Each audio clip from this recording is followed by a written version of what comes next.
Can whoever joined us just there put themselves on mute, please?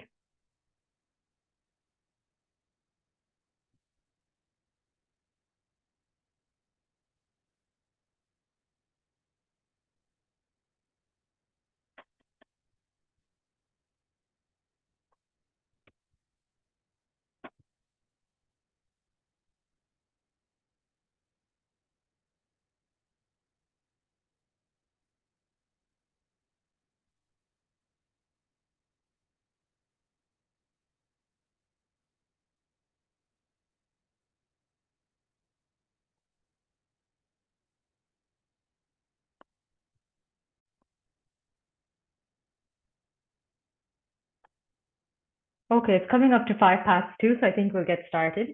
So welcome to everyone. Good afternoon. Assalamu alaikum. My name is Sarah and I'm going to be the host for this webinar today. So I'm a rheumatology specialist registrar and I'm also on the IPPA executive committee. So I'm going to start off by thanking the executive committee and my IPPA Med team, as well as our speakers and of course our audience for joining us today for this very special webinar. IPPA has been holding a HPAT webinar for many years in a row with overwhelmingly positive feedback. A lot of our students have come back and said that the advice they've taken and the tips and tricks they've learned from our speakers have been invaluable to them. So we hope to achieve the same thing again today. So we have a great lineup for you today by our esteemed medical students. I myself did the HPAT in 2012 and in 2013, so I know from first-hand experience of the many, many anxieties that surround this exam. We have a couple of more people joining us, so again, I'm going to ask for everyone who's joining us to please be on mute. And if you're not, I might put you on mute.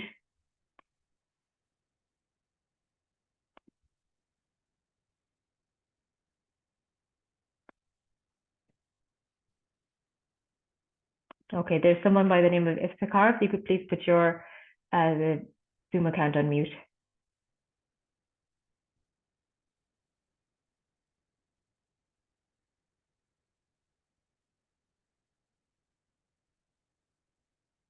Okay. So I'm not sure what level our audience is at this moment in time. If they're at the leaving certificate level, if they're parents of students doing the leaving certificate, if they're approaching and doing the HPAT in the coming couple of weeks / months. So I hope, regardless of what level you're at, this will be useful for you all. So quickly, I will go through the schedule for today. So we're going to have an introduction to the HPAT, followed by tips on section 1, tips on section 2, tips on section 3, then some general tips approaching the HPAT, and at the end we'll finish up with some advice for the day of and the week of the exam itself. The HPAT usually falls in February of the year, usually the time that students are doing their mock exams.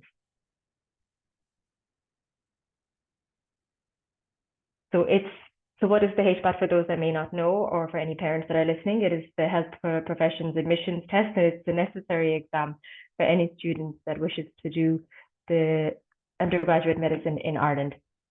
So the points of your HPAT are added on to the points of your leaving certificate, and a cumulative result of greater than whatever it is that year, 730, is required.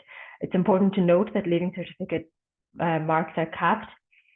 So a maximum of 625, as you know, can be achieved, but this is adjusted to a maximum of 565 if you are applying for medicine and adding on your HPAT score. So the HPAT is a huge part of the application process, usually the more stressful part of the application process to undergraduate medicine in Ireland. And so I hope that this will be very, very useful. So what I'll do is we might go ahead and get started with our first speaker. Again, if anyone is joining us, please put if you could put your Zoom accounts on mute, that would be great to minimize interruptions. Okay, so I'll go ahead and start with our first speaker.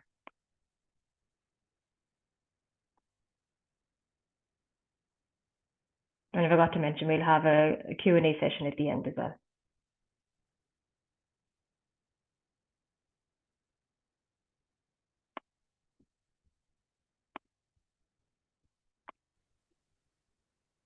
Hello, everyone.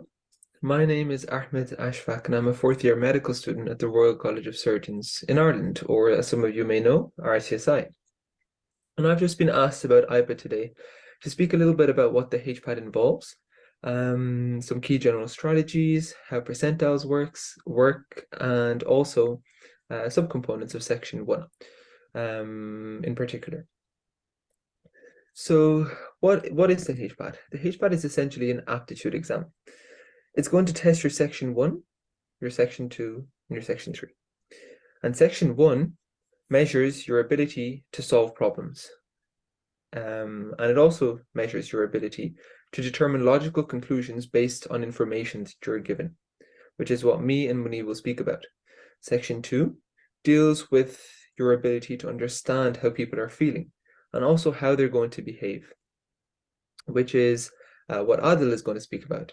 And Section 3 measures your ability to determine any patterns that are present in a sequence, and also to predict what the next part in the sequence is going to look like. So Section 1 consists of several subsections, and these are logical reasoning, data interpretation, problem solving, and research methods. Section 2 consists of paragraphs and also cartoons. And Section 3 consists of several different types as well. For example, pick the middle next in the sequence, this to that. And I'm sure Ramin will speak a good bit about that as well. So let's go through a little bit about what's involved in Section 1, Section 2, and Section 3. So Section 1 consists of 42 questions, Section 2 consists of 42 questions, and Section 3 consists of 30 questions. Now, timing is extremely important, and I'll speak about that in the next few slides. But there's a certain rule that I use, and it's come in very handy, and that is 15, 12, 13. So what do I mean by 15, 12, 13? Well, I need 15 minutes to get 10 questions done in Section 1. I need 12 minutes to get 10 questions done in Section 2, and I need 13 minutes to get 10 questions done in Section 3. This will basically allow you to keep going through the sections and not be wasting time on one specific question. So some people don't use 15, 12, 13. Some people have other rules. But essentially, every candidate is different. You need to find a rule that works for you and stick with that rule, whether it's 15, 12, 13 or another rule. I need to stick with that from the start to the end. So for example, if you're in fifth year and you're starting your preparation, stick with 15, 12, 13 from now till the time you do the HPAT. And just this will essentially almost make it second nature, that your brain is going to be adjusted to doing 10 questions in 15 minutes in Section 1, 10 questions in 12 minutes for Section 2, and 13 questions for Section 3. And the weighting is, some people find it surprising, is 40, 40, 20. So 40% for Section 1, 40% for Section 2, and 20% for Section 3. It used to be 33, 33, 33, but essentially people figured out that Section 3 is easily improvable, which is why it was weighted down. They don't want you to do well. Yeah, so how do you beat the HPAT? Well, I had 4 important aspects in my preparation, and that I use on the day of the HPAT, which are mindset and prioritize. They kind of tie into one, timing and also stress. So mindset. Now, the HPAT almost has the total opposite mindset to the Leaving Cert. In the Leaving Cert, we're of the mindset that, oh, I need to go and get 90%. I need to go and get 100% because we're aiming for top grades. That mindset is not going to serve you well in the HPAT. You should have the mindset of scoring what you need, and that's it. This will help you prioritize, which I'm going to speak about in part 2. But this mindset will essentially guide you into beating the traps that ACER set out in the HPAT. The ACER exam is going to set out a bunch of questions that they want you to waste time on. They want you to waste time on. Why? Because that will give you more stress. With stress, there's reduced performance. So you should be feeding off scraps. You should be, and that ties into part 2, which is prioritize. So how do you have the mindset of just getting the marks that you need and then moving on? is through prioritizing. You need to prioritize what you're good at. You need to know, okay, I'm good at logical reasoning, I'm not good at data interpretation, or I'm good at a certain part of the exam and I'm not good at other sections. So if you focus your time on the questions that you have a better chance of getting right, you're going to be optimizing your marks, which is what you need in the HPAT. If you spend 5 minutes on a problem-solving question, it's not going to serve you well. Let's say for me, problem solving wasn't my strong point. So instead, I focused on all the other aspects of section 1 because I knew I could get the marks in those. I knew if I spent 10 minutes on a problem solving question, I still might not get it.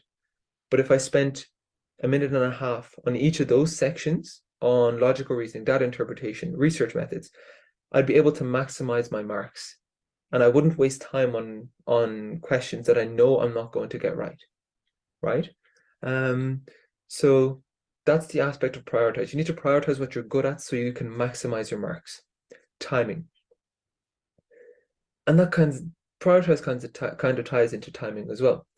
So I mentioned the 15, 12, 13 rule, and it's crucial that you follow a certain timing strategy.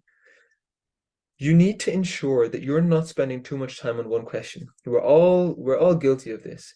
One more minute of this, one more minute. I know I'll get it in 1 minute. I know I can get it in like 2 more minutes, right? But that's a trap. You're not going to get it in 2 minutes. Then you're going to spend 3 minutes, and that's 2 questions gone. That's this time of 2 questions. That's how crucial timing is. So yes, 15, 12, 13 rules helps you because you know you have to get 10 questions done in that time of 15 minutes for section 1. So you're going to prioritize what's good, what you know you can get right. And essentially, if you think about it, if you prioritize what you know you can get right, it doesn't matter if you spend 2 minutes. It doesn't matter if you spend 3 minutes because you know you're going to be spending less time on questions you're not going to get right, and you're spending more time on questions, essentially increasing the chances of you getting the question right because you're good at it and you're spending more time on it rather than investing time into a question that you know you're not as good at. It's about recognizing your strengths and prioritizing them, which will essentially help you with timing as well. And the last aspect is stress. I'm pretty sure we've all heard that stress improves performance, right? There's an optimum level of stress that will improve your performance, but if you pass the optimum level of stress, your performance will decline. And I'll share a personal experience, which is what happened to me in the actual HPAT. So when I started off the HPAT, the actual HPAT exam, my section 1 was going okay. And then I encountered a few troublesome questions. And I got stressed.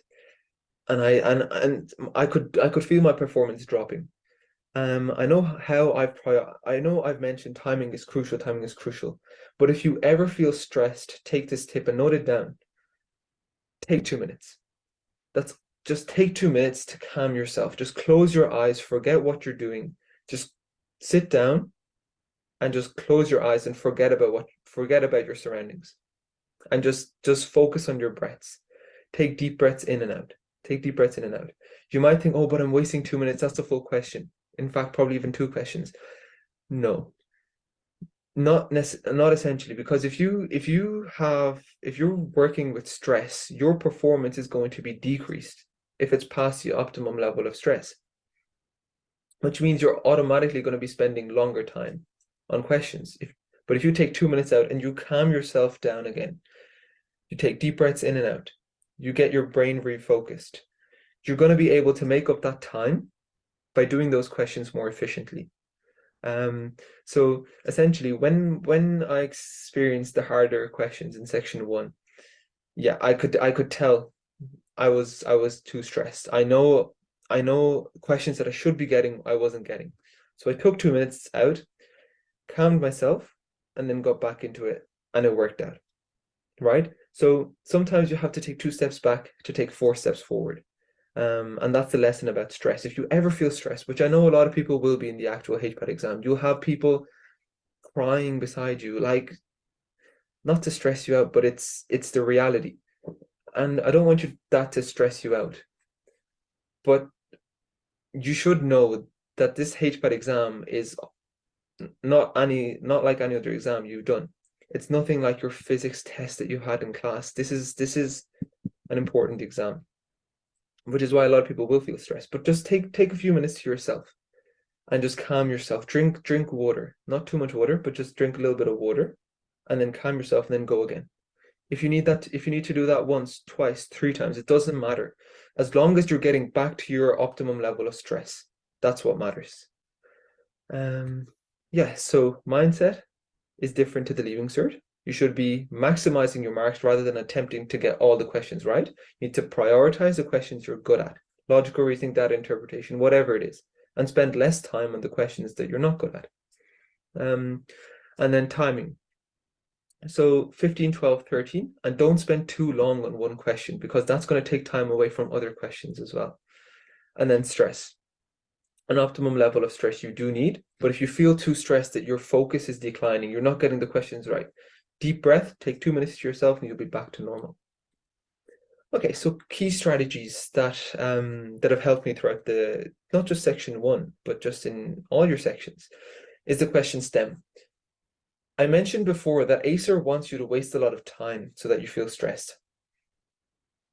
If you read a paragraph first, okay, you don't know what the question is going to ask you about. So how do you know what you should be focusing on, what part of the paragraph you should be focusing on, right? So if you read the question stem, you can quickly read the unnecessary pieces of information and spend a lot of time reading the important pieces of information. So that way you have optimized your time because you won't have wasted time on the useless pieces of information that are just there to waste your time. Rather, you'll have spent your time more efficiently because you know what the question's asking. So you can specifically look for answers in the text. And so always read the question stem before you read the passage. I know in section 2, some people like to read the text first and then read the question stem, but that's just varying per person. And I think that's because you have a lot of question stems that relate to different aspects of the text. So it might not be beneficial, but I'm pretty sure Ahmed will speak more about that. Don't be afraid to skip or make educated guesses and questions. Educated guess is not a blind guess. It's not just being like, oh, I think it's C, I'm just going to click C. No, it's about ruling out your answer options. If you don't need to know the answer, you just need to increase the probability of you getting it right. If I have 5 questions and I don't know, and I just randomly guess, that's a 20% chance of me getting it right. So if I do 10 questions, I'll probably only get 2 right. But if I rule out 3 answer options that I know and I'm stuck between 2, which commonly happens in the HPAT, that's a 50% chance of you getting it right. So now all of a sudden you've gone from getting 2 right in 10 questions to 5 right in 10 questions, or even more if you're guessing or if your gut is good. So educated guesses are important. How do you get educated guesses? You get rid of unnecessary or the answer options that are totally incorrect, and then just feel which one's better, and make an educated guess. Another aspect of guessing is you need to have a guessing strategy for questions that you're not going to have gone through. So essentially what I did was, it's unrealistic to assume that you're going to finish every single section. So what I did was I knew I'm going to have maybe 4, 5, 6 questions at the end that I know I'm not going to even get to look at, right? Not enough to make an educated guess. So what I did was I would go through section 1 and I'd try and look, okay, what answer options are most commonly selected. Let's say if it was B that was commonly selected, I'd select B for all the questions that I still haven't looked at. Getting one, if you guess C, B, A, there's a less likelihood of you getting even 1 right. If you select, let's say you've got 6 answer options that you haven't gone through at all, and you just have to guess because it's the last 30 seconds of your exam, just pick 1 and just select the same answer option for all of them, because at least there's almost a guarantee that you're going to get 1 or 2 right, and 1 or 2 questions right can make a massive difference in your HPAT score. Reading is an underestimated strategy to tackling the HPAT. especially speed reading. Speed reading is extremely important, and it's a skill. If you're able to read and process information, if you're able to read information quickly and have processed that information, that is going to be invaluable in the HPAT because you have long texts and you're not going to be able to go back and forth. There's just not enough time for that. So if you can speed read and if you can process information quickly, you'll be better than the majority of people sitting the HPAT. So work on that. It's a skill. Just like any skill, it comes with practice. So work on it. If you're reading a book or if you're reading an article, for example, I love reading like Liverpool articles, right? You transfer newses, all that. So instead, what I would do is rather than just calmly going through it, I'd go through it quickly. So at least you're practicing a strategy, even though Liverpool has nothing to do with the HVAT, but it's about practicing a skill. Another thing that helped me with speed reading, and it's different per person. I know this is going to be weird, but I just opened my eyes a little bit more. And I don't know, that just got me focused. So like when I was reading, I just opened my eyes a little bit wider and then that would sort of help me read the information quicker and also process the information better. But again, maybe that's not going to work for you. It's different per person, but find something that works for you that helps you process information that bit quicker, because even if it's seconds, add that up over all the questions, that could add up to minutes. You saving minutes, that's invaluable in the HPAT. So yeah, practice. Practice. You need to be able to get used to questions.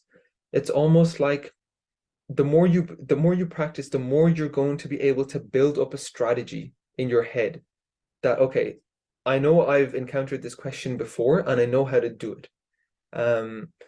But practice is not enough. You need to do practice, but also review. And a lot of people, which I was guilty of when I started my preparation for the HPAT, I didn't review. If you think about it, if you just do a bunch of questions and you don't review, how are you going to learn from your mistakes? The key aspect is if you don't review, you're just going to stay at the same level. You need to learn from your mistakes. That will bump you up a notch. And at the start, a lot of people make a lot of mistakes. Don't get downhearted from it. You learn from your mistakes, which is what's key, and you'll constantly improve. A HPAT notebook is also valuable, and a lot of people I know would make a HPAT notebook of all the difficult vocab that they encountered, so they knew the differences, like the strength, for example, sad and mortified. What's the difference between those two? And they'd make an HPAT notebook that they'd constantly review. So that would help as well. And be familiar with the layout of the exam. You don't want to go into the exam not having any familiarity. You're not going to have encountered any questions. It's not like the Leaving Cert where you might have seen a few past papers. This HPAT exam is going to be totally unfamiliar. So if you, by you knowing the layout, knowing the strategy, having a timing rule of 15, 12, 13, at least there's some familiarity to the HPAT. Okay, so how do percentiles work? So essentially percentiles does not mean percentage. If you score 90th percentile, you haven't scored 90% of the questions correct. And rather, you've done better than 90% of the people that took the exam and you scored in the top 10% of the cohort. So if we look at the score that was required to achieve entry into RCSI last year, I believe it was 734 in first round. So if an average person scored 550 in the Leaving Cert, they would have needed 184 in the HPAT, which seems to be about just in the top 10% of the cohort, which is very important. Your HPAT, a lot of people do well in the Leaving Cert, but they don't score as well in the HPAT, which is why you need to make sure that your preparation is optimum, because a high score is required in the HPAT. So top 10% of the cohort, that's difficult, which is why you need to be ensuring your preparation is key and you focus on the 4 aspects that we talked about. Yeah, so a lot of people get in the mid-ranges. A lot of people get there. Very few people score that 184, if you see what I mean. And having those little tips, having those little tricks 1 or 2 marks can make a massive difference. So just make sure you practice those tips and tricks. Practice makes perfect. You can't just go into the HPAT with the idea that, okay, I know what I'm going to do and I'm just going to do it once. 15, 12, 13 it can't be the first time you using the 15, 12, 13 rule in the HPAT. That makes no sense. You need to make sure that you've practiced it a million times so that it's second nature to you. And those little things, those little tips and tricks can make a massive difference. Because a lot of people get close to that, and a lot of people will miss by 1 or 2 points. You don't want to be in that cohort. You want to be safely into medicine. Okay, so let's go on to section 1. So recapping, there's 42 questions, 60 minutes, an average of 86 seconds per question. Or as I like to use was the 15 rule, which is 15 questions. 15 minutes for 10 questions. And again, there's 4 types of questions: your logical reasoning, problem solving, data interpretation, research methods, which we will go through. So let's go through a general strategy. So I mentioned before, you need to read the question stem. I'd also just have a quick skim through of the questions first. Why? Because it gives you a little bit of familiarity with section 1. You can identify what questions are your strong points. You can see, I know this one looks like a problem solving. I'm going to tilt away from that. I'm going to do my data interpretation first because I know. And how you identify data interpretation? Your graphs, your diagrams, displaying data, your bar charts. Once you identify those, once you do a quick run through, you can identify and almost prioritize certain questions. So you're not wasting time reading through and then being like, am I going to do this? Am I not going to do this? But it rather helps you to prioritize, which was one of the 4 important aspects that I talked about. Skimming through the questions, prioritize your questions that you're going to do and get those done. Get the ones that you know there's a higher chance of you getting right done. Speed read through the article. That's after doing the question stem. Work on your speed reading ability. Be able to process information, read information quicker, and that will serve you well. In harder questions, make flow charts and diagrams. Even in Leaving Cert Maths, how I teach my students, I always say, if you don't get a question, try and make a diagram out of it. It simplifies information. Apply that to the HPAT. Apply a small rule, a timeline, something. If you can't get it, there's a way to do it. And maybe diagrams can just simplify information that your brain will click. And that helped me a lot. Diagrams and flowcharts. In fact, I think I didn't even see if I could get the question or not in problem solving, because I always found problem solving tricky. I just straight away with the mindset, I'm going to do a diagram regardless of what it is. Process of elimination. Again, process of elimination will help you make a better educated guess. Because remember, if you have 2 answer options to choose from, that's way better. That's a 50% chance of you getting it right. If you have 5 answer options to choose from, that's still a 20% chance that you're going to get it right. Don't make assumptions.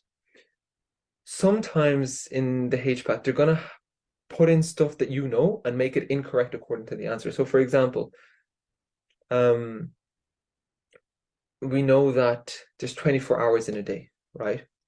In the HPAT, they might say in the question stem 22 hours in a day. So never use outside knowledge. Always use the knowledge that's given in your that's given in the question stem or in the text. Yeah. So again, be able that don't go through the whole thing. Rather, just focus on what the question stem prioritize. So for example, if the question stem spoke about swimming and the whole text is talking about different sports, you can filter through all the sports, and when it comes to swimming, spend a little bit more time understanding it. Timing. Okay. So yes, I would always spend less time on questions that I know I wouldn't get, and I'd spend more time on questions that I know I would have a higher chance of getting. Like spending less time on problem solving, more time on logical reasoning, because I know I can get logical reasoning. I know with problem solving, there's less of a chance. Stay on pace. How do you follow that? 15, 12, 13. Practice that a million times. When you do your practice exams, practice that. When you do your drills, practice that. Scan for information and use the spaces that you have. Don't keep when you're doing the HPAT, make sure you're doing it on a good table, a wide table. Don't have everything clustered together. Your brain likes neatness. Your brain's able to focus more on neatness. Don't have anything around you. Just have your paper, your pen, and your laptop. That's it. And work on mental maths. Mental maths can significantly improve your timing. If you spend so many seconds, wasting seconds thinking about what's the 25% of 40, just work on your mental maths. And another trick that I had was percentages are different, and you can alternate them. So for example, let's say if the question said 90% of 200, you can just say 200% of 90. So you can alternate those. So then you just know you have to double the 90, which is 180. So make sure mental maths is important. Make sure your mental maths is clear and is well worked on, because it will serve you well.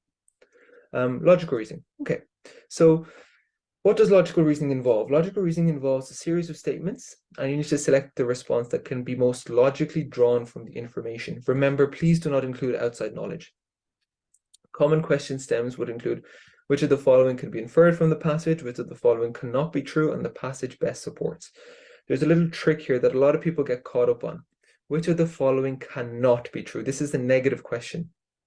You need to keep an eye out for those. A lot of people get stuck on those where they don't realize that cannot be true. And they select the incorrect answer option. Always choose the strongest conclusion. A lot of those they wouldn't entirely be wrong, but they're not the most correct answer option from all your answer options. Just select the answer option that you feel is most strongly supported by the text. When answering these statements, cross off answers that are wrong and work through the remaining options one by one. If under time pressure, stick with the right answer. That's very important. Always read the question stem carefully. One word in the question stem can change the answer completely. Just like I mentioned, a little small knot can make your entire question wrong. Just one word. So be very careful when you read it. And make sure you have a clear idea in your head when you've read your question stem. Have a clear idea what you're looking for in the text. If you're looking for swimming, if you're looking for any specific pieces of information, just make sure you have that clear in your head. So make sure you stay within the scope. What do I mean by the scope? Scope refers to what the text is talking about. If the text is only talking about males, you cannot infer that it applies to females as well. That's outside the scope. So scope is, a lot of questions you'll see are a little bit outside the scope. For example, if the question is talking about elderly individuals, and one of the answer options seems correct, but it's talking about young individuals, you know that's wrong because that's not what the text is referring to. You can't assume. So make sure you stay within the scope. Know the difference between correlation and causation. So a correlation does not mean causation. Correlation refers to a trend. Causation means one causes another. For example, this is a good example. An increase in temperature can lead to increased sales of ice cream. This is causation. This increase in temperature can also lead to increased use of sunscreen. Now, from this, we see a rise in ice cream sales and sunscreen use. But does that mean that a rise in ice cream sales is causing an increased usage of sunscreen use? No, there's an external factor that's influencing them, which is their increase in temperature. So just have a clear idea that correlation refers to a trend. Correlation does not, causation refers to a trend, but there's a cause between the two variables that you're assessing. And yeah, that's my aspect done. And now Munib is going to speak a little bit more. Thank you. Hello, everyone. My name is Ahmed. So thanks, Ahmed, for those invaluable lessons. I'm going to go back to our ground rules just for anyone who's joined us late. And while I do that, I just want to say a few words as well. So I think one of the really important things to note about the HPAT is that it's a skill. I think because it's known as an aptitude test, people often assume that it can't be worked on. But like any skill, it can be built on. And all of our speakers will probably agree with me when I say that one of the best things they did was treat it like another subject. So lots of people have to treat the HPAT like an eighth subject or a seventh subject and put in the same amount of time and effort to their HPAT preparation. How long people spend on it varies and differs, but I think most people and most students would start the start of the school year, so in September. And again, to believe that it's an aptitude test and for that reason shouldn't be worked on would be false. So just to remind everyone to keep themselves on mute, please. If there are any questions to ask in our chat, we will have a Q&A at the end. So you can ask again at that point, but to please put your any questions that may arise during the webinar, to put them in the chat, and then we'll come back to them at the very end, and to remind everyone that the session is being recorded as well.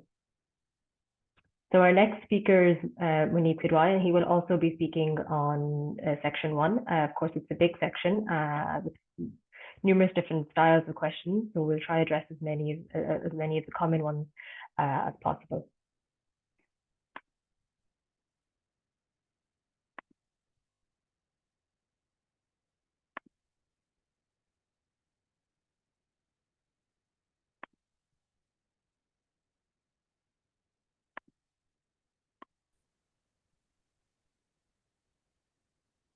Hello everyone, so my name is Munib. I'm a fourth-year medical student in RCSI. I did my HPAT in 2020 and I was successful in my first go. So today I'll be carrying on from my colleague Ahmed and talking to you guys a bit about my own personal experience with section 1 and just going through the second half of section 1 and some of the other types of questions. So just sort of my general experience with section 1 that I wanted to share with you guys is I was never actually good at section 1. And I feel like a lot of people are under the mindset where you just have to be sort of naturally gifted and just a genius to be good at section 1, because you honestly don't. And it is something that you can train yourself to become good at and get a good mark out of. And this may motivate some of you guys, but in my first practice exam, I think I got like 20th percentile in section 1, and it was my worst section. And thankfully I was able to end up making it be my best section and getting around 90th percentile in the actual exam. And I just feel like it's very important to recognize that and realize that. And I really wanted to mention how when it comes to section 1, the most important thing for me anyways, what worked, and may have already mentioned this, but it was actually prioritizing the questions that you answer. You don't have to answer every single question to do well. It's about maximizing your score.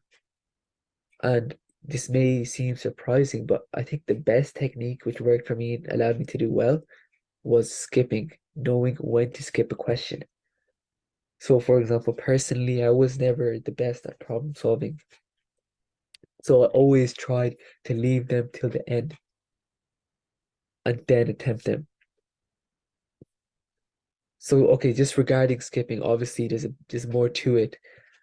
So, sort of general rules I had was that if there was a hard question, so there's a question set and it only had one question under it, I would tend to skip it because it's not worth the time it takes to read the question set and understand it, and you're only potentially getting one question right out of it. It's not worth the time investment. And I'd always prioritize questions that had one question set and 4 or 5 questions associated with it, because it's worth the time investment. For the time you're investing into reading that question stem, you're getting potentially 4 or 5 questions right. So I'd always stay away from those type of questions. In my actual section 1 in the real HPAT, I think I skipped around 5 or 6 questions, and we had 44 at the time, and I maybe only did 37 properly, but I still did really well because the 37 that I did do, I did them really well. So for me, that was probably my best thing for section 1 was knowing when to skip a question And at the same time, obviously when you're skipping, you still want to guess, but if you can cross out answers you know it definitely can't be, then do that. And you can make an educated guess and just increase your chances of getting it right. But yeah, that was just my personal experience with section 1. It's all about maximizing your score and being smart with it, and you can still do well. So the first type of question I'll be talking about is problem solving. So problem solving can be, you can be presented a question or problem solving in so many different ways. There's no sort of one way, to solve them. It just depends on the question, really. But there are a few things you can do which will help you. The first thing is abbreviate components of the question.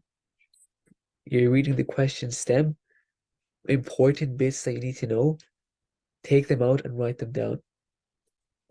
A lot of the question has, a lot of it, the bulk of it can contain useless stuff you don't actually need to know. Take out the bits of information you need to know. Identify and understand the rule of the question. Note extra information that can be deduced.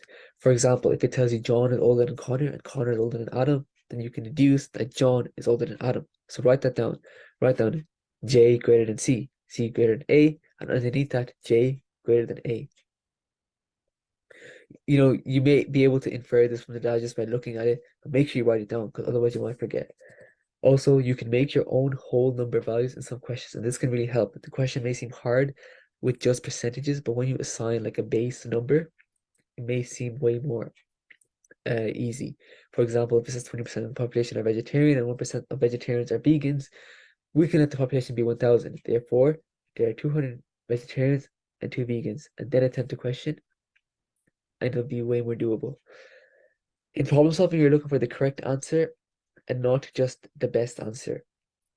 And if you're spending too long on the questions, then make an educated guess and move on. Very important to realize, and back to my point in prioritizing questions, sometimes they want you to waste your time. Those are the questions you need to avoid. And very important, know when to cut your losses. If you're spending too much time on a question, just move on. So research methods. So prior knowledge of research, trials, and investigations can help you understand some basic concepts in these questions. These questions will involve identifying the results of a study, making inferences from the data, making conclusions of the study, and proposing how the study could be improved. You should know the scientific method in order to propose improvements to a study.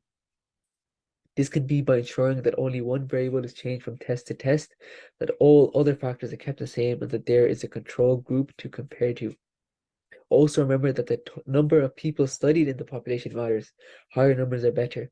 The sample of the population taken is also important as it should accurately represent the population. For example, if the researcher wants to assess the intelligence of men aged 18 to 35 years in Ireland, then the sample cannot only contain men from Dublin, as they should be in the age bracket of 18 to 35 years old. And then there is a list of useful vocabulary to learn. This is a certain part of the exam where prior knowledge can actually help you, something you can kind of study for. If you know how research works and are familiar with the vocabulary, it will be a lot easier. So don't shoot yourself in the foot by not knowing these things. One extremely important rule to just stick by when it comes to this is stay within the scope of the question. And this kind of applies to all of section 1. If the data is not telling you something, don't have that in the answer. Only stuff that's said within the question you can take in the answer. And another thing is, and this will come up later, but stay away from definitive answers. If it says always, will, definitely, only pick the answer if in the actual question it says always, will, definitely. Data interpretation. So this, alongside logical reasoning, is one of the questions that makes up most of the bulk of section 1. So these questions will involve the use of graphs, tables, and other representations of data like Venn diagrams, flowcharts, and three-axis graphs. Some questions can contain the same information represented by multiple of these diagrams. Before reading the text of the question, you should look over the graph or table and read the title axis in order to find out what is being represented, and remember to pay attention to units. Now, I actually want to go through an example for this question, just of how you'd approach it. I didn't for the other two questions because obviously, it's getting close to the exam and we don't want to spend too much time doing examples, more so just our experience and, really helpful tips for you guys. But I'm going to go through a question for data interpretation. So this is how I'd approach data interpretation. This is something you guys should follow. First thing, I don't look at the question. My first goal is to understand the data that's being given to me, understand what's going on, make a picture in my mind, and just know what's going on. So what is this? The following table lists common medications used to treat two diseases, chronic urticaria and angioedema, as well as their possible side effects. Okay, I see drugs, initial dose, maximal dose, side effects. Seems pretty easy. I kind of know what's going on. Some of the initial doses, it's per day, it's 4 times a day, twice a day, and it says 8 milligrams. They're all in the same units. None of the units are different. None of the units need to be converted. Okay, there's different groups of drugs. H1 receptor antagonist, H2 receptor antagonist, H1 and H2 receptor antagonist, leukotriene antagonist, corticosteroids, some involve tapering, side effects. Okay, makes sense. Another question. With regard to the table above, which of the following statements cannot be concluded? Pay attention to the wording. It says cannot be concluded, not can be concluded. That means out of these 4 answers, 3 of the statements should be correct and 1 of them should be wrong, which is the one that cannot be concluded. So if you missed that, it said cannot, you would have got this question wrong. So pay very close attention always to what's being said. So let's go through it one by one. The maximum amount of Tajamet that should be taken in an entire day is 1,600 milligrams. Can that be concluded or not? Let's look at Tajamet. The maximum dose is 800 milligrams twice a day. 800 milligrams times 2, 1,600 milligrams twice a day. That's correct. It can be concluded, but it's not the answer, because the answer is looking for one that cannot be concluded. Let's have a look at B. Acolate's initial daily dose is greater than that of Zyrtec's maximal daily dose. Acolate, 20 milligrams twice a day, 20 times 2 is 40. Compared to Zyrtec, 20 milligrams a day, 40 greater than 20? Yes. So that's correct, but also not the answer. C. Side effects will, pay attention to the wording will, which is a definitive word. It's saying side effects will, so 100% cause. Side effects will result when treating urticaria and angioedema with the listed drugs. So this is saying that side effects will always happen when you're treating urticaria and angioedema with the listed drugs. But did it tell us that in the actual question? Or would concluding that be going out of the scope of the question? Let's look at the question, what it says. It says the following table lists common medications used to treat two diseases, chronic urticaria and angioedema, as well as their possible side effects. It said these are possible side effects, not ones that always occur. So C is too definitive, and that's not true. So C is the answer. As for D, let's just show that why that's correct. Doxepin's overall daily intake can increase by 160 milligrams by the time an individual reaches a maximal dose. So the initial dose is 10 times 4, which is 40, and the maximal dose is 5 times 4, or 50 times 4, which is 200. Take them away, 160. D is correct. So C is the wrong answer because that's the only statement which cannot be concluded. Okay, part B of the question. All of the following pieces of information would allow us to identify the exact drug she was prescribed, except. So they're saying, so first of all, Jenny is being treated for chronic urticaria, but the label on a prescription medicine bottle has been slightly faded. The only information that can be read is the medicine. Must be consumed twice daily. Okay, out of all these medications, which ones can be consumed twice daily? Benadryl, Pagemet, Zantac, Pepsid, and Accolade. Then they give us these 4 additional pieces of information, and they're saying all of them can help us figure out which one it is, except for one, and we have to figure out which that one is. So A, the drug is a leukotriene antagonist. So if it's a leukotriene antagonist, the only one it could be then is zefurolicast, because that's twice a day. Can't be montelukast because that's once a day. So that does help us identify it. So it can't be A, because it's looking for the one that which can't. What about B? The drug is not a H2 receptor antagonist. So that means it can't be Tagemet or Zantac, which are 2 possible options, but it still can be zefurolicast or Benadryl, because these are both twice a day and are also not H2 receptor antagonists. So B is the answer. Now let's show why C and D can still help us. The drug's dosage in milligrams is a multiple of 15, and the only one which is above 15 is Zantac. So Zantac can identify it for us. The last one, the drug should not be used for those who are already at an increased risk for transaminasemia.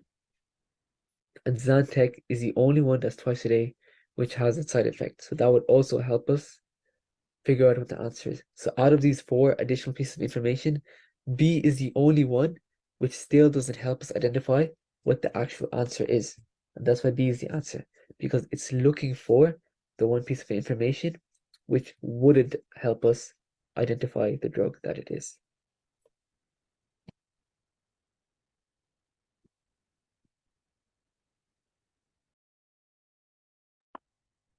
Okay, thanks, Munib, for that. So I think some big takeaway points would be to read the question stem very carefully, to read the options very, very carefully, and to make diagrams. I forgot that one, so it's important to write down and jot down what you can about the information you've been given. And like Ahmed mentioned, to make diagrams, make Venn diagrams or whatever is appropriate for the question, but to put something down on paper that maybe you'll be able to take in more easily than the writing itself. So we're going to move away from our RCSI students for now. So both Ahmed and Munib are studying medicine in RCSI. Our next speaker is Adil, who is a student in University College Dublin, so in UCD. And he's going to give us tips and tricks, or his tips and tricks on approaching section 2 of the HPAT, which is the section on emotional intelligence. So I'll go ahead.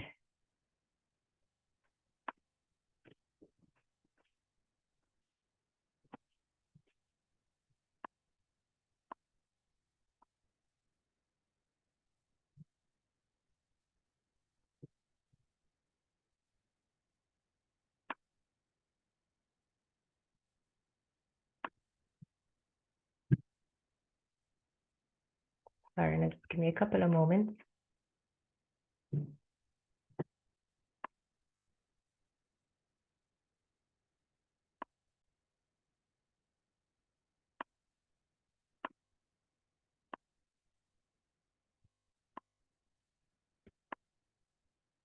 Okay.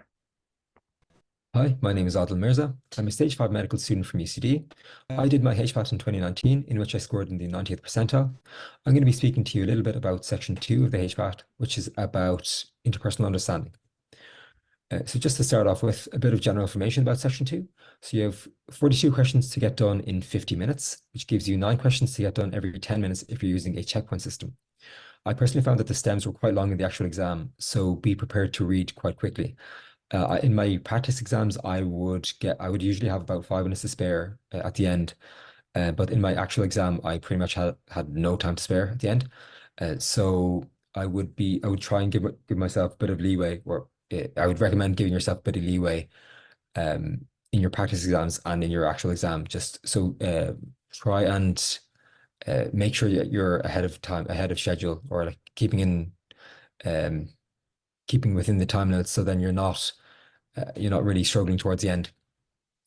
Despite that, I did find this to be the least time pressured section, purely because section 1 and 3 I found to be very, very difficult to get all the questions done to the best of my ability within the time limits. And there are three main question types in this section, which are doctor-patient interactions, passages, and cartoons. So what is this section about? It's about applying interpersonal skills to theoretical situations. That just means that you're applying real-life communication skills to fictional written scenarios, but you still have to be able to understand what these characters are feeling, what they're going through, what their emotions are, and you still have to try and do that, which can be quite difficult at times. And you have to display an understanding of emotions and intensities of emotions. You have to take in a huge amount of information in a very short space of time and be able to answer very, very specific questions on that information. You have to infer the feelings of characters and understand what may happen next. And you have to be able to empathize with the characters. What the characters in these passages do, they're representing patients, hospital staff, they're representing other people that you'd be interacting with and working with on a daily basis as a physician. So being able to understand their emotions, their feelings, how they are responding to what you are saying and how you are acting to them, that is extremely important as a physician and as a physician and in your day-to-day activities. So why is Section 2 necessary for life as a doctor? And as I was kind of alluding to, interpersonal skills are essential for life as a doctor. You have to be able to understand the feelings and emotions of patients and what they need at a certain point, but not purely from a medical perspective, because of course a patient may just need a certain medication or a certain surgery, but you also have to consider that this whole scenario may be quite daunting for the patient and may even perhaps be traumatic for the patient. So a lot of those patients may need a bit more support and a bit more help and bit more not just purely from a medical perspective. They may need a bit extra on top of that. So being able to understand what they need from that perspective, it's very, very important. Also, but some of these patients, because it can be quite traumatic and daunting for them, and they may be quite vulnerable as well in their positions. They may be quite sensitive, so you have to try and avoid hurting them or offending them verbally. And this can be quite difficult because a lot of the time you have to try and get your point across, but you don't want to be insulting the patient or scolding them. But you still want to say what you need to say. So that is quite an important skill to have, to be quite tactful and get your point across, get to say what you have to say without being condescending, without being hurtful to the patient. And again, you have to be able to take in a huge amount of information very quickly and apply that knowledge to that situation at hand. So just a quick example, if you're seeing a patient in clinic and you haven't seen that patient beforehand, you have to quickly read the patient's medical history, read the patient's chart, and see just to get a grasp of what that patient has previously had done, what the previous medications they're on, what other medical conditions they have, just to be able to treat the patient well enough. And you have to be able to do that very, very, very quickly because you don't really have a huge amount of time. So the approach to the section 1 is extremely grueling. So you kind of need a little bit of a break afterwards. I did anyway. So what I did was I would just close my eyes and then take a few deep breaths before I started section 2. And that just kind of gave me the break I needed to change my mindset, because you really need an emotional and interpersonal mindset for section 2, as opposed to the strictly logical, straight to the point, almost robotic mindset you need for section 1. It's important to note that the different strategies do work well for different people, and you'll find that out just from your practice exams, from your different questions. So I recommend just practicing, or just to try out the different methods and see what works best for you. So what other people would recommend would be to read the questions first, and then skim read the passage, and just to pick out what the necessary points are in the passage. Other people would recommend reading the questions first and then reading the full passage. And then but I personally would read the full passage first and then read the questions, just because I needed the full context to answer the questions, because reading the questions first was kind of useless for me anyway. But you should do whatever suits you best. You'll get that from practice. I would recommend always reading the little description at the start of the passage. It's usually in bold, because that always just puts the full scenario into context. What you can try and do to help you in these passages is you can try and pretend to be the characters. You can even try and like put on an accent or a different voice to try and really enter the mindset of those characters, kind of to walk a mile in their shoes, just to empathize with them better, to see what they are going to say next, what they feel, what they've gone through. I think that might help a little bit. But yeah, you have to kind of try and do whatever suits you best, whatever helps you the most. For time management, the best thing you can do is to find the multi-part questions with a small passage, and to answer them first.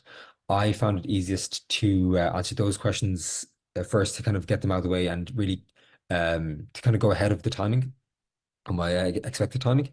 Because for me, if I was ahead of my expected timing, then it kind of just it gave me a bit of like positive reinforcement and made me feel like, okay, I can get all these questions done within the time limit, and uh, yeah, like I have a bit of leeway in there. Like I'm definitely on track to getting a good result. Yeah, so what you can do is you can skim through a few different questions, or just look through whatever questions you want to answer first, write them down, and then go straight to those questions at the very start, or as soon as you answer all the other questions you want to answer first.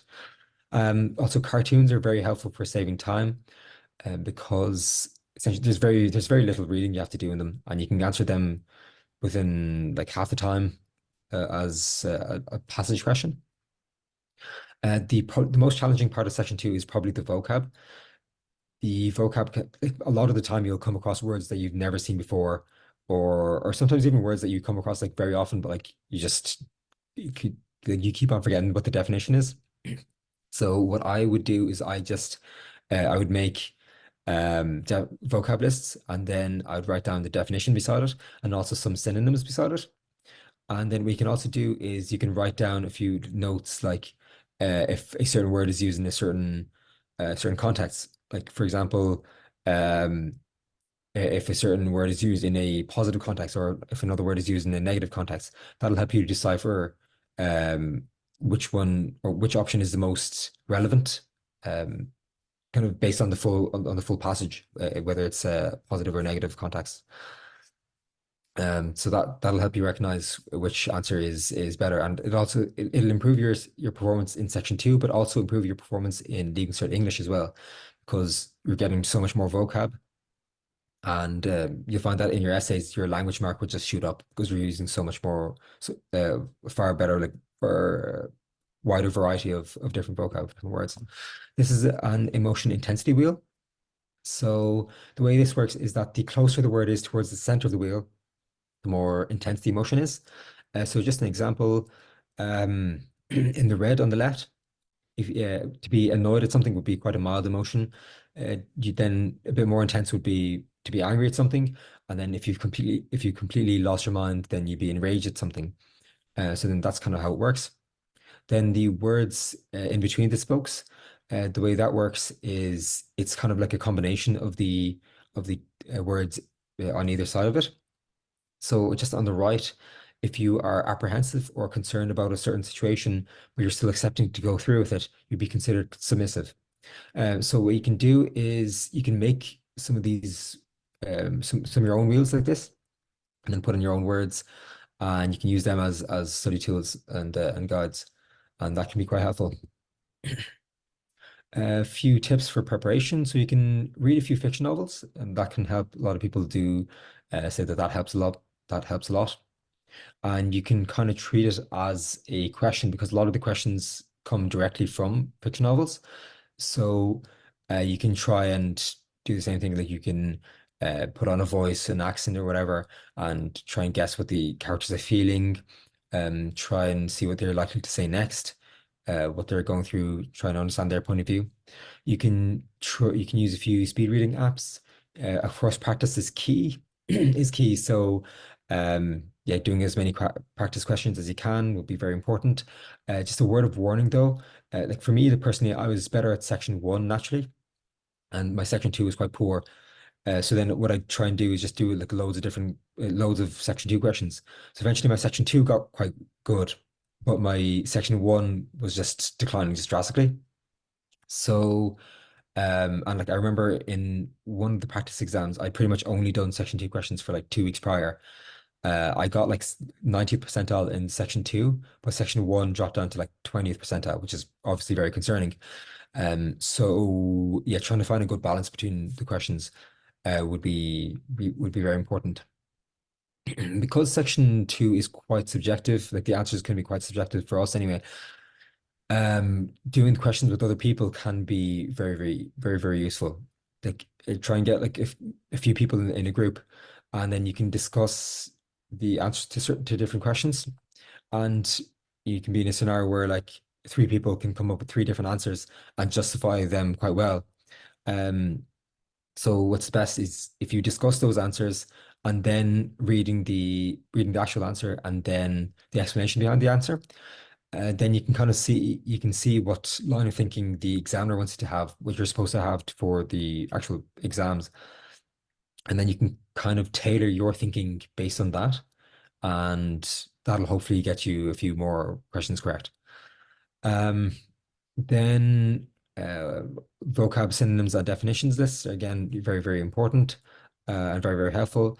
And there's a page on Instagram, it's called the New Yorker Mag, and you can use that for cartoons. And you can essentially do the same. You can make your own questions. You can try and emulate the characters or understand what they're feeling, what they're likely to say next, all that sort of stuff. And just a quick summary.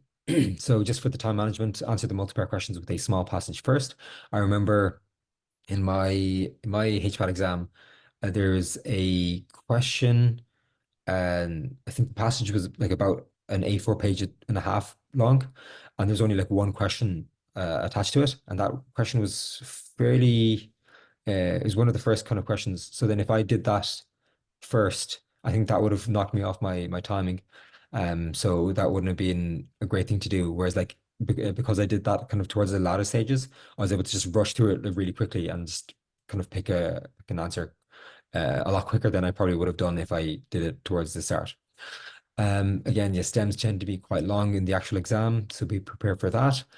Cartoons can be very helpful for saving you time. Making good vocab lists with the definitions and synonyms, and making your own emotion intensity wheels can be very helpful for recognizing the different words and the differences between the different emotions. And that can save you a lot of time in the exam if you're not kind of having to pick between them as much. So yeah, that'll be very helpful. So that's all for section 2. So thank you very much for listening. Thank you, Adil. So Adil's going to be joining us again at the end for our Q&A. And just while I mentioned Q&A, there's been very few questions in our chat, so please do feel free to ask questions as we go along the webinar. Please don't hold back to ask questions. But like the other sections, section 2 can also be approved upon. And we'll be speaking at the end again about some tips and tricks to do that during the year and how to organize your schedule for the year, especially balancing other subjects, with the leaving certificate subjects.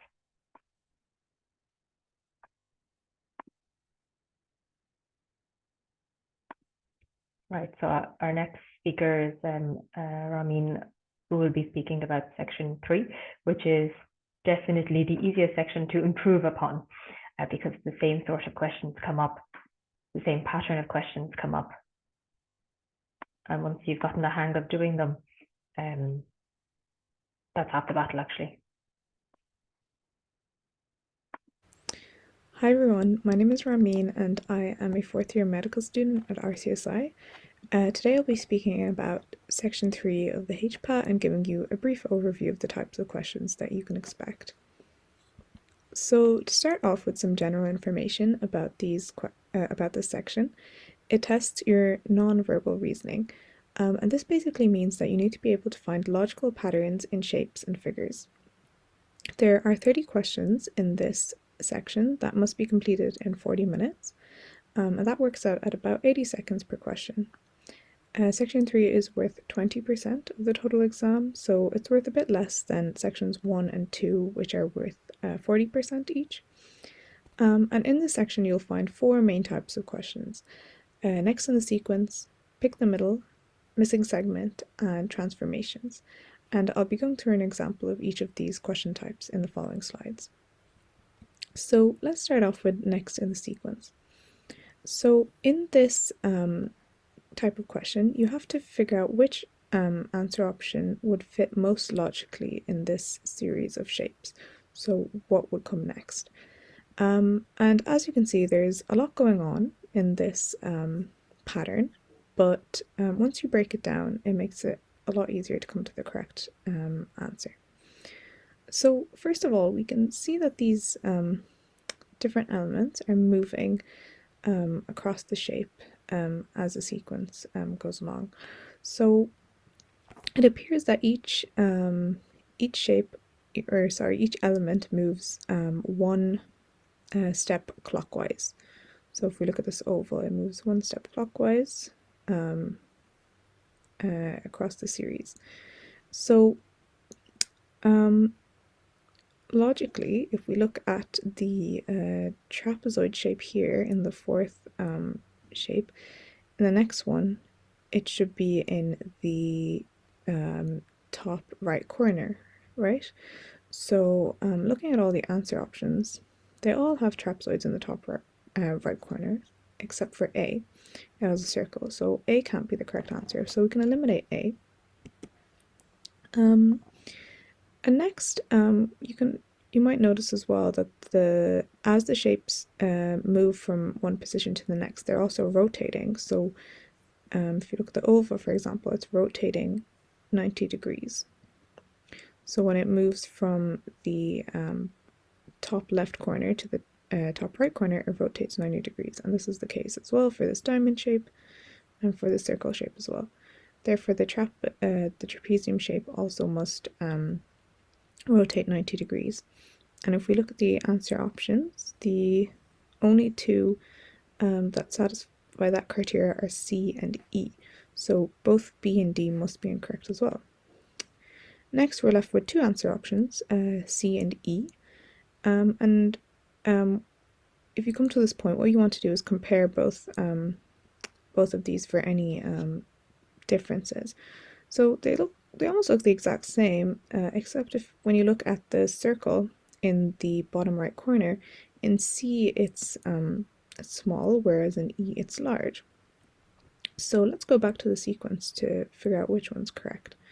So we can see over here we have a rectangle shape, and when it moves from the top right corner to the bottom right corner, it actually seems to shrink in size.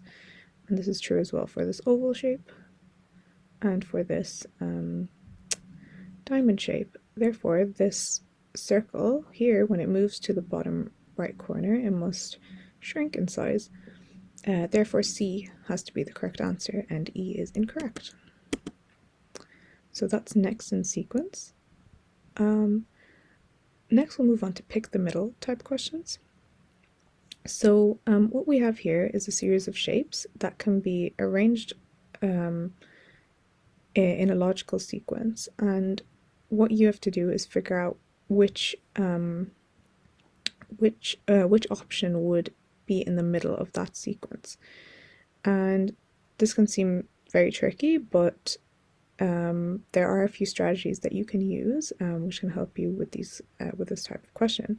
So the first is the 3-2 rule.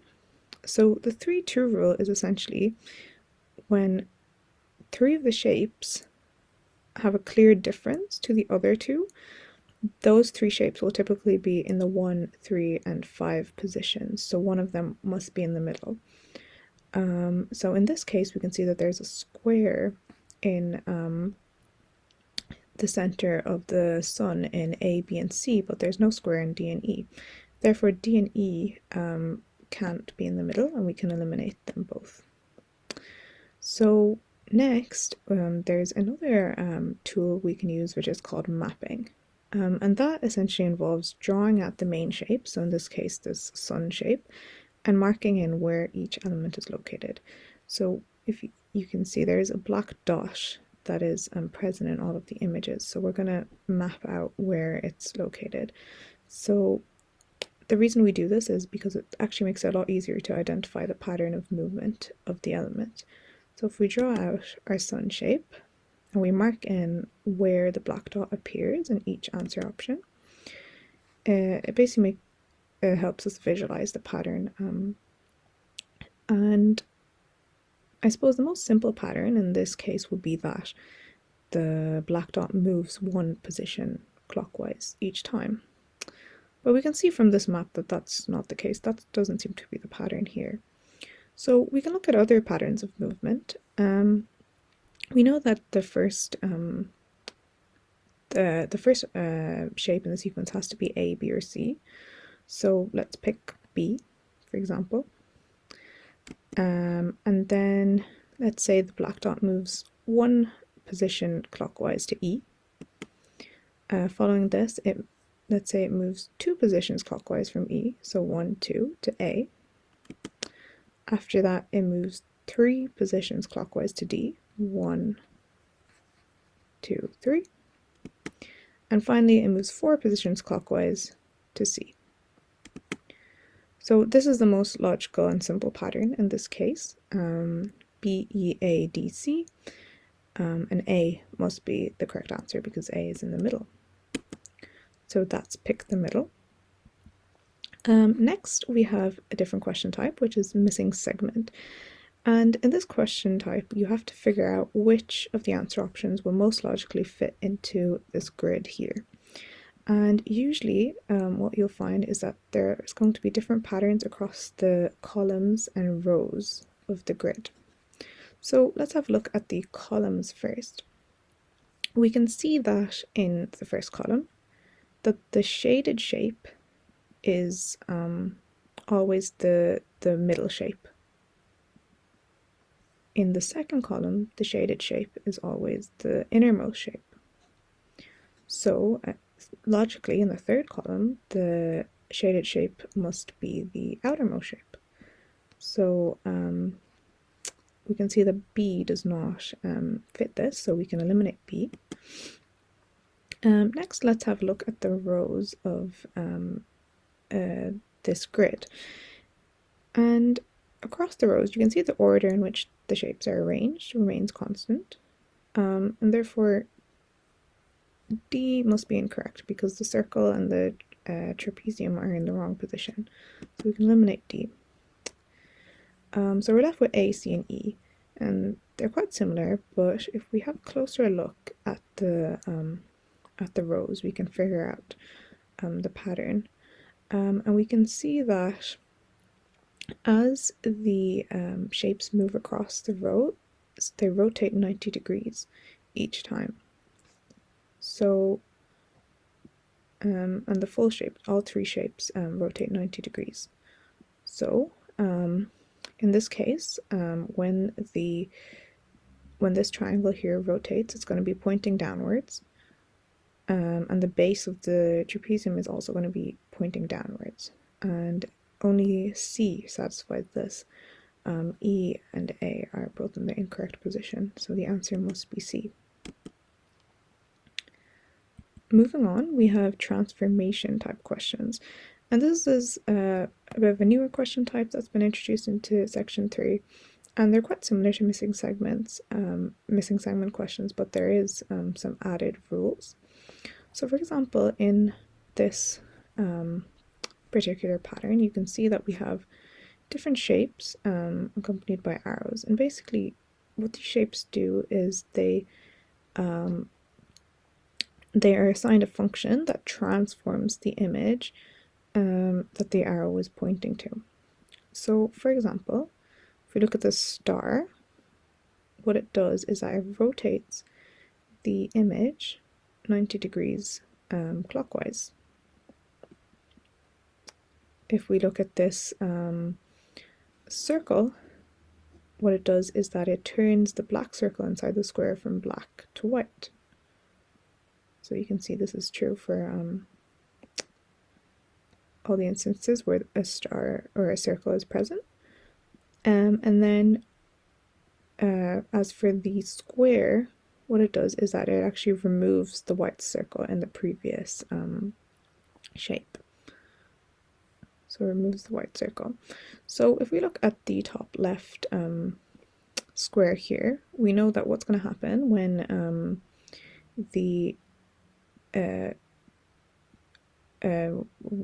with this rectangle here is that the white circle is going to be removed. Therefore, A and C must be incorrect. And we know as well that the position of the black circle and the line aren't going to change either, because the rectangle doesn't cause the shape to rotate. Therefore, E and B must also be incorrect, and D must be the right answer in this case. So that was a very quick whistle-stop tour of all the different question types in section 3. And I'm going to give you some general strategies and techniques that you can use. Sometimes you can actually get the answer by using only one of the elements. And this is handy because this can save you a lot of time. You might not have the time to figure out the entire pattern. So maybe, if you can at least get one, it will help you eliminate some answer options and hopefully get the correct answer. Sometimes you might see letters in some of the patterns in section 3, and often they relate to their position in the alphabet. So for example, E, J, and O are 5, 10, and 15 respectively. So that's something that comes up from time to time. The most common movement patterns for different elements are as follows. So 1, 1, 1, 1, 1, 2, 3, 4, 0, 1, 0, 1, 1, 2, 1, 2, 2, minus 1, 2, minus 1. Once you practice loads of questions, you'll become really good at picking up on these.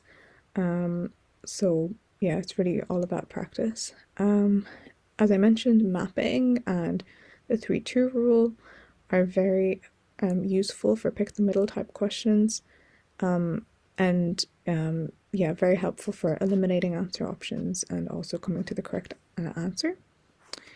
And then another tip is that if you find that one element in the pattern is being replaced each time, look for one that appears only once, as that's most likely going to be at the end of the sequence, so it's not going to be in the middle. So that's a handy tip for pick the middle type questions. And finally, make sure to write down your sequence when you're on your rough paper, because this will save you a lot of time when you're looking over your answers at the end. So those are just some general strategies and techniques that you can use. And then just a little bit of general advice on section 3. I would recommend that you focus on your weakest question types when practicing. So for example, you might find an X in sequence like easy, but you really struggle with pick the middle. So just make sure to work on your weaknesses. If you're running out of time in the exam, make an educated guess after eliminating a few answers. Even if you can't 100% figure out which answer option is correct, at least try to eliminate a few. You should be able to eliminate at least 1 or 2 and increase your chances of guessing the correct answer. Always have a pencil and paper with you when you do practice questions. So in the exam, you'll be allowed to have some rough paper with you. So, it's really, really handy for section 3, drawing out the maps and writing out the sequences and everything. So really, really handy. Make sure to practice doing that from the start. Simple patterns are more likely to be correct than complicated patterns. So I mentioned some of the most common patterns, for example, 1, 1, 1, 1, really common pattern. It's more common that shapes move clockwise and anti-clockwise, so try to figure out the simplest pattern possible, as it's more likely to be correct. And then finally, Section 3 can seem very difficult at first, but it's actually the easiest section to improve. Speaking from my personal experience, Section 3 was actually my worst section when I did my first practice exam for the HPAT, but by the time the actual exam came around, it ended up being my best section because I practiced so much of it. So yeah, practice really is key in this section, and I hope that serves as a word of encouragement for you all. And yeah, so that's really all the advice that I have on section 3. I wish you the best of luck with your HPAT preparation, and thank you so much for listening. So thank you, Armin, for those really useful tips.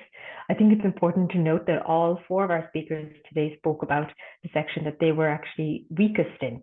And these are the tips and tricks they used to make that section their best section.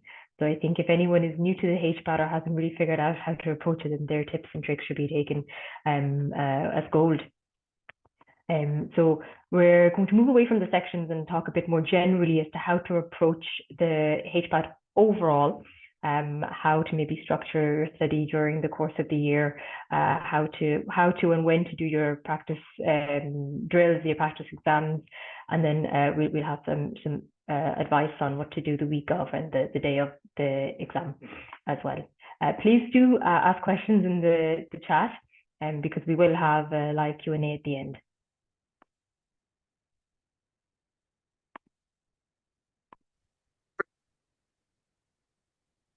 Hello everyone, so I just wanted to go through some sort of general tips about the HPAT, which I feel like are, in my opinion, for me anyways, were essential to sort of being successful with HPAT in the first time.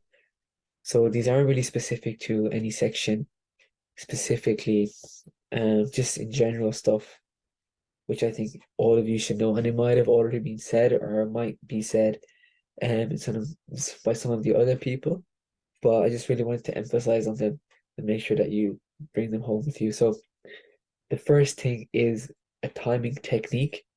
I think this is absolutely essential for each section. You have a timing technique that for every 10 questions done, it needs to be done within a specific amount of time. So for section 1, it's 10 questions every 15 minutes. For section 2, 10 questions every 12 minutes. And for section 3, 10 questions every 13 minutes. So when you're doing, let's say you're doing section 1, you know, it's 10 questions every 15 minutes. So you start the exam. After 15 minutes, let's say you've only done 7 questions, you know you're going too slow, you have to pick up the pace. Let's say it's 15 minutes have passed and you've done 12 questions. Okay, you're on time, you're doing good. You can maybe even go a bit slower, maybe you're going a bit too fast. You need to be checking this regularly at intervals throughout each section, because the last thing you want to do is answer the first 10 questions amazing and have absolutely no time left for the rest of the questions. So you need to get into the habit of this. You need to start implementing this now in your practice exams, because that's what's going to carry over on the actual day. So 100% this needs to be implemented, and you kind of have to get used to it, you know, to check the timer every 15 minutes or 12 minutes or 13 minutes. So make sure you take note of that. Just to repeat, in section 1, 10 questions every 15 minutes. In section 2, 10 questions every 12 minutes. And in section 3, 10 questions every 13 minutes. The next thing is, I think it's essential that every single person has made an exam schedule of when they're going to do their practice exam. So let's say you have 6 weeks left until the exam, and you have 6 exams left. You should get out your calendar and be like, okay, every Saturday now I'm going to do an exam on this day, on this day, on this day, on this day. Don't just freestyle it. Oh, I'm going to do exam today, 2 days later, I'm going to do this exam today. Set it, write it down now. I'm going to do exam on this day, on this day, on this day, on this day. Let's say you have 10 exams left and only 5 weeks. Then, okay, I'm going to do one every Wednesday now and every Saturday now. And write down the dates and be sort of mentally prepared of when you're going to do them. And always I'd be against doing exams consecutively on 2 days. Always leave space in between. So Another thing is, personally, I did buy the 5 extra exams, and I also did the med entry mock exam that's around 2 weeks before the exam. And I personally think that they are good investments because the more exams, the better. ACER 4. So ACER has its own 4 exams. Personally, I also did all 4 of them because I just believe the more exams, the better. You can't have, too much practice with these exams.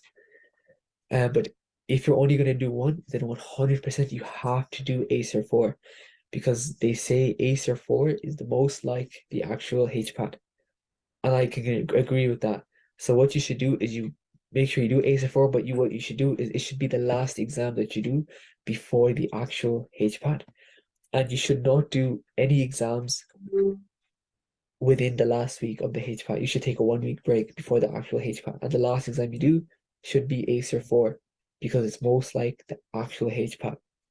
And then hopefully if you do well, you know that this is an accurate representation of where you are and it'll give you a confidence boost for the actual exam. Secondly, a brief example of a study plan to follow. So I did my exams every Saturday, and I like to do them at the same time just so my brain is used to it. And so every Saturday I did them around 11 a.m. Okay. Then I'd review them on the Sunday. I review them on the Sunday.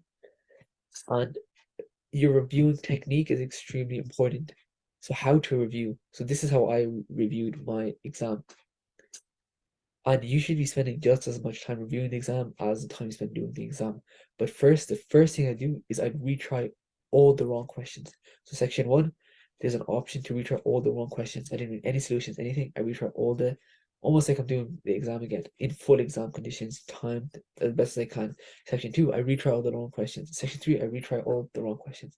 Then, when I've retried all the wrong questions, then I start looking at the answers. And one really important thing is don't just read the answer and be like, okay, I understand, this makes sense, because that's not going to help you. You need to think about, okay, here's the solution. How can I think of this solution in the actual exam? There's no point in just understanding the solution, being like, okay, that's fine, moving on. You need to think about how can I actually think about the solution in the real exam.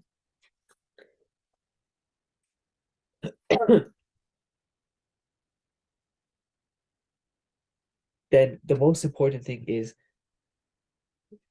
so you do your exam on the Saturday and the next exam on the next Saturday.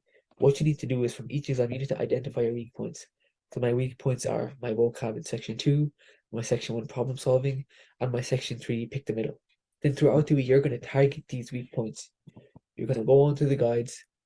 You should have them all done by this stage, but you're going to go into your guides, go into those sections specifically, review them, and then do drills on those sections, targeting the weak points. And if you think about it, if you do this consistently every week for each exam, you should have all your weak points strongly covered. So that's sort of your general plan. Exam once a week, review the next day. You know how to review now. First, we try all the wrong questions, then go and look at the explanations. Think of how you can come up with these explanations and solutions.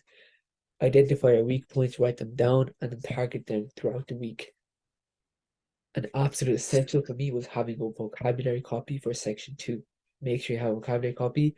Every time you do an exam, the words you don't know from that exam, you add them into the vocabulary copy with the meaning. Also try and include the intensity of words. For example, frustrated and agitated, they can mean similar things, but frustrated is a more intense emotion. Not only do you need to know the meanings of words, but you need to understand the differences in intensities between words. So write down from every exam all the words that you don't know into your copy. Then before each exam, you open up that copy and review all the words. And you basically, if you keep doing this every single week and just here and there look at the copy, read the words, they will get stuck into your head. And if you do this for so many exams, then you will know all the words and vocabulary won't be a problem. Because the last thing you want to be doing is losing marks because you don't know the vocabulary. With regards to section 3, it is the one section which has your result has a direct correlation with the amount of study and work you put in. You just study the material, you practice, and you will get a good mark. So I'd really recommend, don't miss out on those marks in section 3 just because you didn't put in the work.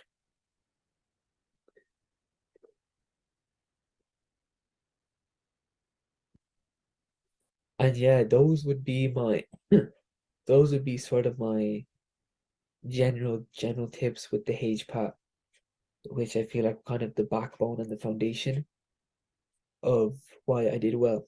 And they all personally worked very well for me. And yeah, I hope they helped.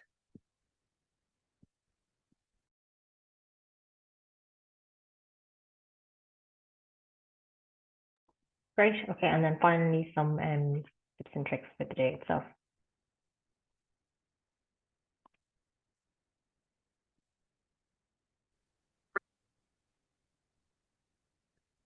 Okay, guys, so I'm back with you guys for the last time, and the final thing I want to talk about is what you're going to do leading up to the exam.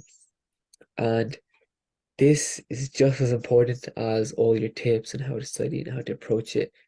One advice that I got which really helped was they were like, treat the HPAT almost like a marathon. Okay, you're not just going to prepare in one aspect, you're going to prepare mentally, you're going to prepare physically, you're going to take your rest before. 100% not going to run a marathon the day before the marathon. And so the HPAT is similar. You need to treat it in a similar way. Maximize your mind, your body in all aspects. And this really helps because the last thing you want to do is be stressed and tired and groggy on the day. Would you be tired and stressed and groggy on the day of a marathon? No, you wouldn't want that. And the HPAT's almost like a marathon for your mind. So what you do leading up to the exam and how you prepare is so important. Don't overlook it. So a week before the exam, reduce your HPAT work to a minimum. Don't overload yourself. Like I said, do your last exam a week before, which should be ACER4, and then throughout the week, don't overload yourself. What I did and what worked for me was that in the last week, I did very light stuff. So for section 2, I just reviewed my vocabulary and made sure I knew all my vocabulary perfectly. For section 1, I just looked through some past exams, any questions I sort of struggled with, just made sure all the tips and tricks and methods were just, fresh in my head. And same for section 3, I just sort of did a review of all the different techniques every day. But I didn't really attempt any questions, do any new drills, anything that could affect my confidence or anything. I stayed away from it, I want my mind to be fully fresh for the day of the exam, so I didn't want to tire it out with anything. I just kept, but I also, I didn't want my mind to be out of focus. So that's why I made sure that every day I was looking at something small, keeping my mind sharp.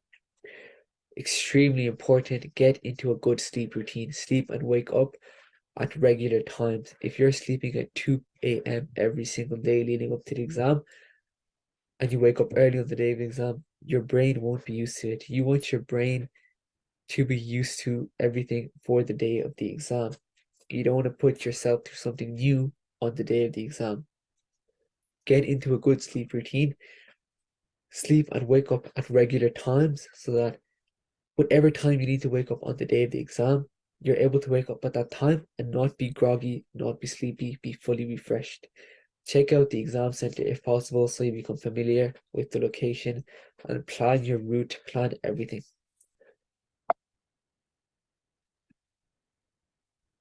The night before the exam, be positive and don't start doubting your abilities. If you put the work in, remember, this is a percentile based exam. You don't have to get everything right. You just need to be better than other people. Everyone is feeling the same way, okay? That was something that sort of helped calm me down. Don't touch anything HPAT related the night before the exam. Please don't be trying to cram. That's the worst thing you can do the night before the exam. Don't touch anything HPAT related. Take a break, take it easy on yourself, and just chill out, just relax. Just make sure you're prepared with everything you need. Have your pencil, an eraser, sharpener, water, snack, photo ID, and your admission ticket. And get to bed early so you're well rested. And I know from my own experience, even when you do get to bed, you'll be so nervous that you won't be able to sleep. So get to bed extra early, just so you have time to fall asleep. The day of the exam, wake up a few hours before the exam, have a healthy breakfast, have something with long-lasting energy, ideally something with a good amount of carbs, but don't eat too heavy as well. Make sure you go to the toilet. But breakfast is extremely important. You don't want to be getting hungry throughout the middle of the exam. Get there early. It is online now, so that doesn't apply. Create your own bubble, not focusing on those around you. Keep a positive mindset. Just, leading up to the HPAT, there's a lot going on, in group chats and people talking about it. I'd recommend you just stay away from all of that. Focus on yourself, focus on an exam. And just one final thing, just remember not to dwell on questions for extended periods of time. Make an educated guess and move on. Just keep reminding yourself of that. Okay? Cut your losses, move on. Cut your losses, move on. After the last thing you want to do is after all this preparation, you spend 5 minutes on one question, which just sets you back 4 or 5 questions and just totally messes you up. And yeah. So that's all I have for just your preparation leading up to the exam. I hope this was useful for you guys. And we're going to be having a Q&A session now. And I also, one final thing I wanted to mention is I am giving HPAT grinds to any students that need them. So if anyone is interested, then please contact me on the details that I'm leaving below. Thank you.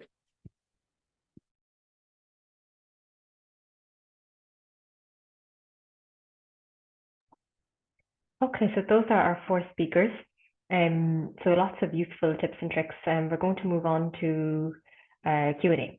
So let me open up the chat. If anyone has any questions, please feel free to either put it in the chat or you can unmute and ask as well.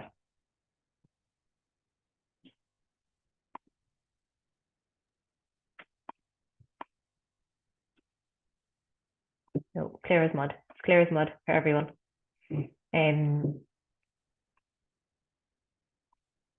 So I hope this has made the exam a less daunting experience.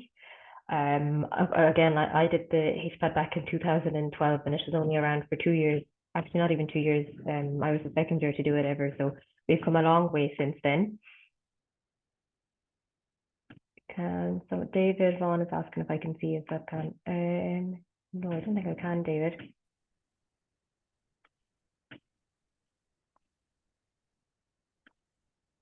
But if you have a question, you can unmute and ask or put it in the chat group, the chat box.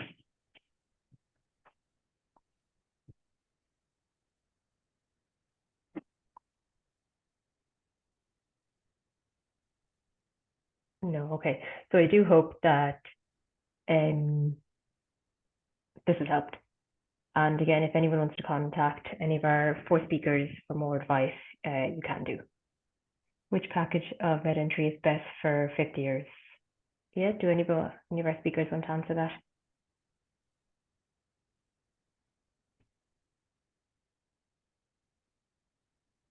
Ahmed, if you're there, would you like to answer? Yeah, so essentially with med entry, you get a number of packages. You can get, I think, gold, diamond, and a few packages. I'd say for 5th year, if you get the basic package of online, only the online package, that would be really beneficial because it'll give you a head start compared to everyone else. The online package is pretty extensive, and no one really gets it complete. So if you start early, you're giving yourself a better chance. I wouldn't recommend the workshop package just because the workshop is sort of like a motivation. It's like a kick in your back. So I'd say probably get the workshop in 6th year, but then focus on the online package in 5th year. But a lot of people don't even study in 5th year. So if you do get it in 5th year, it's not necessary, but you're giving yourself a head start, which is pretty important in the HPAT.